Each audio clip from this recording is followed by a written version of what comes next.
Madame Louise Hébert, de Saint-Jean-Port-Joli. Vous allez être à votre première participation au Salon du livre de la Côte-du-Sud, Tout à fait. où vous nous présentez, comme on peut le voir, Les Amis. Les amis. En fait, les amis, c'est mon premier conte. Deux petites histoires dans le même livre. C'est pour ça que ça s'appelle Les Amis, le livre numéro 1. Alors, comme premier conte, on a l'histoire de deux petits lions, deux petits frères, tout à fait charmants, qui ont décidé de faire le tour de la galaxie des 4 saisons. Mais le problème, c'est qu'il faut construire un avion.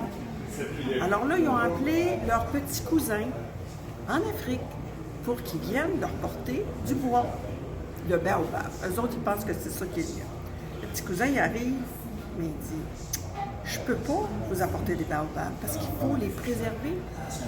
Donc, il faut chercher une alternative. » Alors, un des deux dit « Ah, ben, on va chercher un oiseau, puis lui, ben, il va nous servir d'avion pour aller dans la galaxie. » Malheureusement, ils n'ont pas trouvé l'oiseau.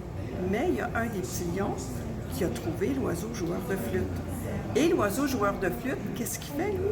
C'est qu'en jouant une belle mélodie, il peut amener les gens à s'imaginer qu'ils partent dans la galaxie des 4 saisons. Alors, c'est ce que mes deux petits lions ont fait avec leur petit cousin. La deuxième histoire, c'est Élie de la Lune. Qui, lui, Élie de la Lune, a un problème parce que sa lune, elle n'éclaire plus comme avant. Et là, il est vraiment, mais vraiment découragé. Fait qu'il fait le tour de tous les petits amis de toutes les autres planètes. Puis là, ben, tout le monde dit, oui, c'est vrai, la lune n'est plus comme avant, elle éclaire plus. On ne sait pas qu'est-ce qu'elle a. À un moment donné, à force de se promener, le petit ami de la planète Mars s'est dit, moi, je pense que je le sais, c'est quoi le problème. C'est quoi le problème? C'est la pollution. Et la pollution de la Terre a monté jusqu'à la Lune.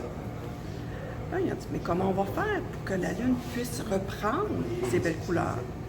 Pas compliqué. Ils se sont promenés, ils ont découvert un oiseau joueur de flûte. L'oiseau joueur de flûte, tout comme dans le premier conte, s'est mis à jouer de la flûte. Puis là, le soleil, il dit, je sais ce que je vais faire. Pendant que tu joues la flûte, ben, dis-moi, il dit, je vais transférer l'énergie d'un de mes rayons de soleil dans la Lune, pour que la Lune devienne épanouie comme elle était avant. Donc, l'oiseau s'installe, joue de sa flûte. Effectivement, on a un transfert de force du soleil à la Lune. Mais là, une fois tout ça fait, ils ont rencontré les petits amis de la Terre. Là, ils ont dit, comment on peut faire pour vous aider à éliminer la pollution, ou au moins à la réduire? 3 petits points. Bien, les 3 petits points, ça veut dire qu'il y a un autre compte qui s'en vient pour essayer de les aider à trouver ça.